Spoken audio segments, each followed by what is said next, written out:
지금 여기 달러 사신 분이 계세요. 저 다 제 거예요. 네, 지금 달러 많이 사셨는데 손해입니다.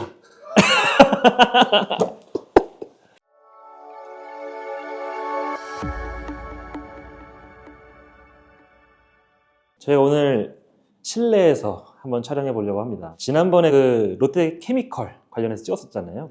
덜 추워서 밖에서 했는데 오늘은 너무 춥습니다.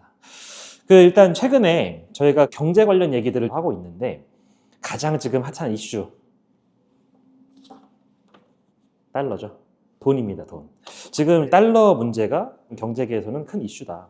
이번에는 환율, 그리고 금리 얘기, 그리고 2025년에 어떻게 이 빌딩 시장이 변화할 것인지 이런 것에 대한 동향, 전망 이런 것들을 해보려고 합니다.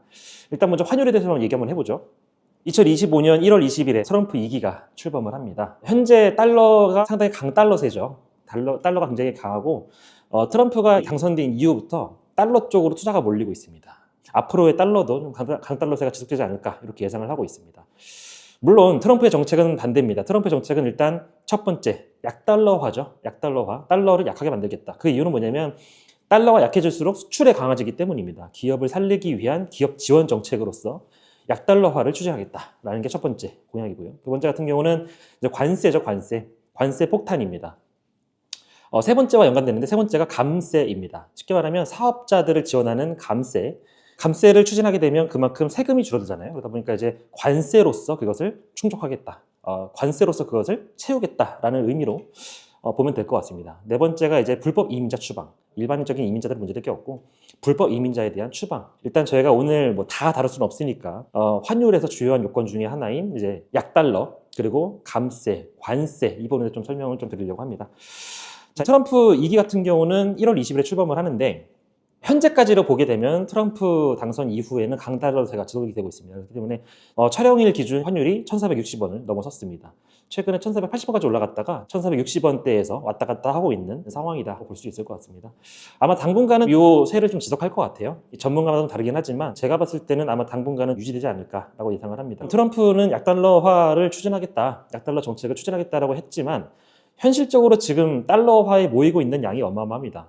다른 외화들의 가치가 떨어지고 있는 상태이고 달러에만 돈이 몰리고 있는 상태이기 때문에 아마 현실적으로 강달러세를 누르기는 쉽지 않을 것 같다라는 예상이 있고요. 원화 같은 경우는 지금 국내 정세 불안정성 그리고 이제 특별한 재료가 없다라는 게 가장 큰 포인트인 것 같습니다. 그래서 특별한 재료가 없는 원화와 계속 돈이 몰리고 있는 달러를 비교해 본다면 아마 당분간은 고환율 상태, 강달러세가 좀 지속되지 않을까라고 예상이 됩니다. 트럼프는 원래 상당한 이 경제가 그리고 경영 전문가입니다. 그렇기 때문에 강달러 그리고 약달러를 아주 변칙적으로 잘 운영하는 사람인데 실제로 트럼프 1기 때도 보면 무역 합의 전까지는 강달러를 추진하다가 무역 합의 이후에는 약달러로 전환해서 기업들의 경영을 지원했던 적이 있습니다. 그렇기 때문에 아마 이번에도 트럼프는 아마 약달러세를 물론 추진하겠다고 했지만 상황에 따라서 변칙적으로 운용할 가능성이 있습니다. 이제 저희가 부동산을 볼 거니까 원달러만큼이나 중요한 게 또 위안화 관련된 거죠.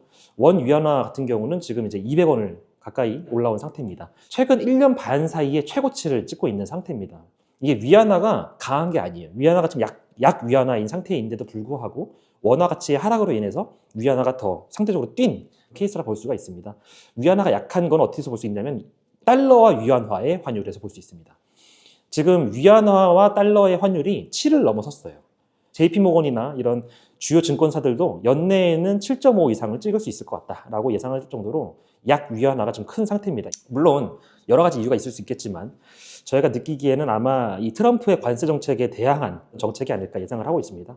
트럼프가 관세 정책을 지금 높게 측정하려고 하고 있는데 보편적 관세, 그러니까 10%에서 20%까지 최대 매기겠다 이렇게 예상을 하고 있고 최근 뉴스에서는 10%까지 좀 제한할 수 있겠다는 얘기가 나오긴 했지만 아마 저희가 느끼기에는 최대 20%까지도 가능할 것 같다라는 생각이고요. 중국 제품들에 대해서는 최대 60%까지 관세를 매길 수 있다라고 얘기가 나온 상태입니다. 그러다 보니까 결국 이 관세 장벽을 무너뜨릴 수 있는 거는 약 위안화 정책을 통해서 무너뜨릴 수 있다라고 판단한 것 같아요. 그러다 보니까 그 부분이 정책적으로 좀 작용하지 않았을까라고 예상이 됩니다. 그래서 아마 트럼프 임기 기간 동안 약 위안화 정책은 좀 어느 정도 지속되지 않을까 예상이 됩니다.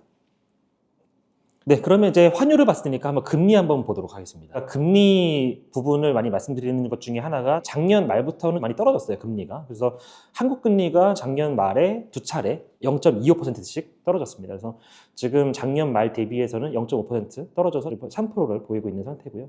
미국 금리는 4.5%까지 떨어진 상태입니다. 그래서 지금 현재 미국 금리와 한국 금리 차이가 1.5% 차이가 나는 그런 상황입니다. 일반적으로 금리가 올라가면 환율은 내려갑니다. 금리가 올라가게 되면 투자가 좀 줄어들게 되겠죠. 대출을 받고 하는 투자가 줄어들게 되겠고, 반대로 은행에 대한 예금은 늘어날 겁니다. 그러다 보니까 현장에 있는, 시중에 있는 돈이 줄어들게 되고 희소성으로 인해서 아무래도 원화의 가치는 상승한다고 볼 수가 있습니다. 원화의 가치가 상승하니까 반대로 환율은 떨어진다라고 이제 이론적으로는 그렇게 알려져 있지만, 최근에 이 강달러세를 보게 되면 환율의 하락을 부르기에는 쉽지 않을 것 같다. 또 실제로 환율이라는 것이 단순히 금리의 영향을 받는 건 아니기 때문에 여러 가지 정책적인 면에서도 아마 당장의 환율 하락은 쉽지 않을 것 같다. 금리 같은 경우는 지금 하방 압력은 크긴 큽니다. 아무래도 기업을 살려야 한다는 압박은 분명히 있긴 하지만 현실적으로 현재 국내 정세라든가 쉽지 않을 것 같다라고 판단이 됩니다. 아마 당분간도 금리는 어느 정도 유지가 되지 않을까 이렇게 예상을 하고 있습니다. 그래서 종합적으로 판단해 본다면 일단 환율 부분은 당분간은 혼조세를 보일 것 같다.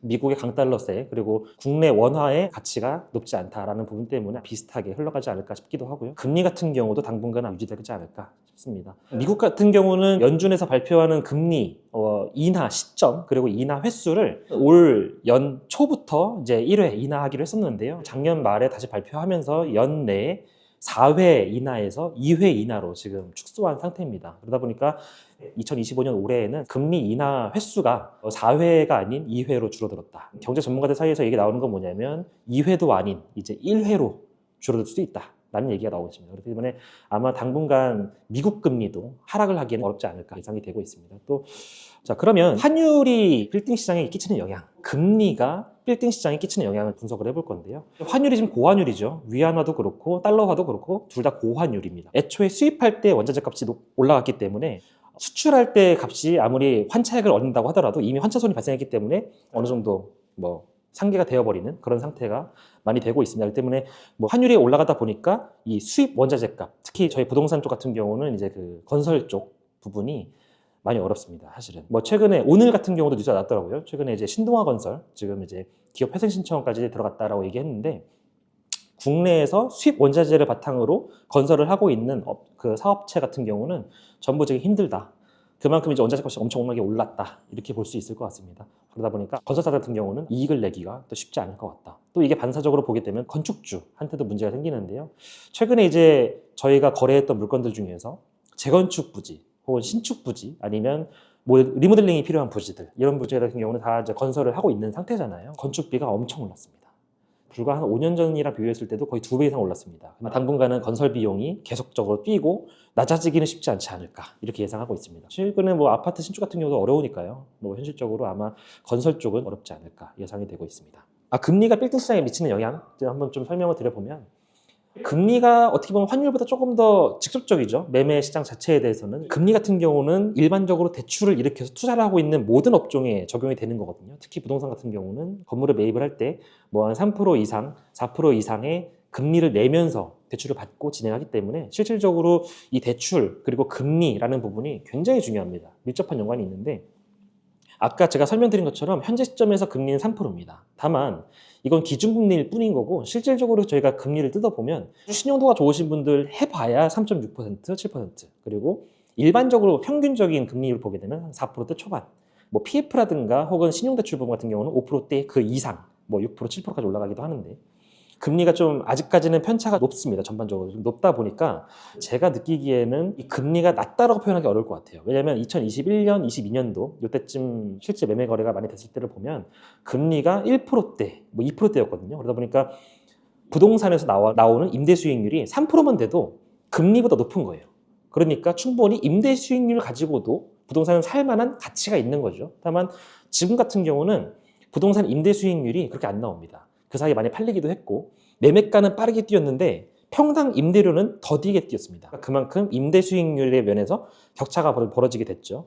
과거에 뭐 4%, 5% 나오는 건물들이 지금은 2, 3%밖에 안 나옵니다. 근데 금리는 3점대 중반 혹은 후반 혹은 4%대입니다. 그러다 보니까 금리 대비해서 임대 수익률이 메리트가 없어요.